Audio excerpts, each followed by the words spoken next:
Now tonight's News Channel 3 tip line investigation. The Americans with Disabilities Act, or the ADA, has been the law since 1990. And yet, as you're about to see, there is still so much confusion that leads to disputes and in some cases, lawsuits. December 2014, Reverend Steve Sterry, his wife, and his trained hearing dog Montera sit down for dinner at Charlie's restaurant in Los Alamos. Steve Sterry had been there before during business trips from his home in Orange County. The other times he sat outside on the patio with Montera. Well, the night that we showed up, it happened to be 46-degree weather.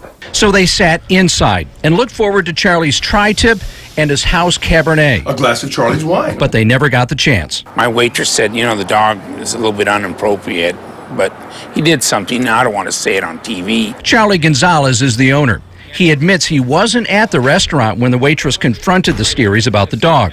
She asked to see the papers, and he didn't show her no papers. And so when I got there, I said, you know, the dog has to leave, you know. And I said, I'm sorry, but she's a service dog. And he said, I don't care what it is. You know, this is my restaurant, and it's up to me, and I don't allow dogs in my dining room. And it was embarrassing and hurtful. Yes. And I wasn't expecting it. He got up, and his wife, you know, thanked me and everything, and, you know, did a little apology, and I shook her hand and wished her a Happy New Year and everything, and he said, you'll be hearing from my lawyer. Sterry filed a complaint with the state agency that enforces ADA.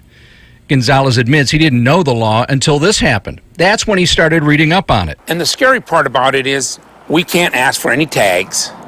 We can't ask for any documents. Plus, Gonzalez says Montera did not have a vest on, identifying her as a hearing dog. That's absolutely untrue. She had her vest on. She always travels with her vest. I mean, even when she goes to church with me, she wears her vest. Sterry, who lost his hearing in Vietnam, also says Montera never got out of line, and no one at Charlie's asked them any questions or asked to see any documentation. If Charlie had said, you know, show me, prove it, I would have shown him those things. I would have also told him that it would be inappropriate for him to ask. It doesn't matter anyway. The law says Montera doesn't have to wear a vest. And you can see how small my dining room is. Gonzalez didn't know the law, but Sterry did.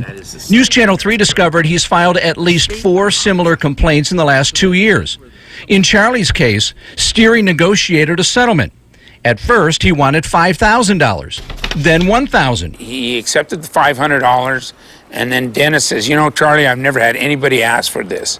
He goes, he wants 3 cases of wine. 2 cases of wine. Okay. I like his wine. They settled on $600, which Sterry says he donated to his church. I felt that he needed to be taught a lesson. It's unfair and unjust. Charlie knows the law now. During his research, he discovered there's a provision of the ADA that allows someone to bring a miniature horse into his restaurant. Can you imagine a little horse coming in here and he'd start going to all the restaurants and you can't tell him no? I'd be shocked if I didn't know the law. Now that I know the law, I'd let him stay and I'd take a picture. Now, there are 2 questions a business owner can ask under the law. 1, is that a service dog? And 2, what does that dog do for you? Those are the only 2 things you can ask, and the person does not have to provide any documentation. Now, Sterry says he only files complaints against business owners who refuse to listen and who are rude. Both men also believe there are people out there taking advantage of the law, and they want to educate the public. 2 reasons why they wanted me to do this story. Now, if you want to know more about the law, we put some links on our website, and you'll find those links at KEYT.com.